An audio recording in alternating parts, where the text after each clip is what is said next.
ತಲಪಾಡಿ ಗಡಿ ಬಂದ್ ವಿರೋಧಿಸಿ ಕೇರಳಿಗರು ಗಡಿ ಭಾಗದಲ್ಲಿ ಪ್ರತಿಭಟನೆ ನಡೆಸಿದ್ದಾರೆ. ಕೇರಳ ಭಾಗದ ರಸ್ತೆ ಬಂದ್ ಮಾಡಿ ಕೇರಳಿಗರು ಪ್ರತಿಭಟನೆ ನಡೆಸಿ ಆಕ್ರೋಶ ವ್ಯಕ್ತಪಡಿಸಿದ್ರು.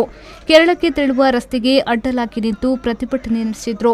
ಎಡಿಜಿಪಿ ಪ್ರತಾಪ್ ರೆಡ್ಡಿ ಭೇಟಿಯ ವೇಳೆ ಪ್ರತಿಭಟನಾಕಾರರು ಪ್ರತಿಭಟನೆ ನಡೆಸಿ ನೆಗೆಟಿವ್ ರಿಪೋರ್ಟ್ ಕಡ್ಡಾಯ ಆದೇಶ ಹಿಂಪಡೆಯಲು ಆಗ್ರಹಿಸಿದ್ರು.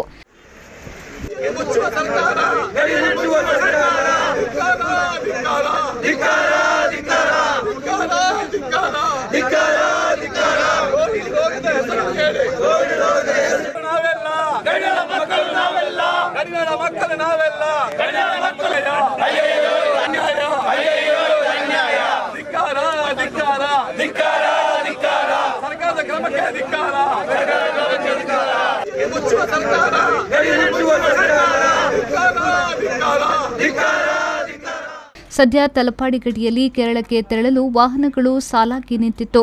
ಇನ್ನು ಪ್ರತಿಭಟನೆ ಮಧ್ಯೆಯೂ ರಾಜ್ಯ ಕಾನೂನು ಸುವ್ಯವಸ್ಥಾ ವಿಭಾಗದ ಎಡಿಜಿಪಿ ಪ್ರತಾಪ್ ರೆಡ್ಡಿಯವರು ಗಡಿ ಪರಿಶೀಲನೆ ನಡೆಸಿ ತೆರಳಿದ್ದಾರೆ.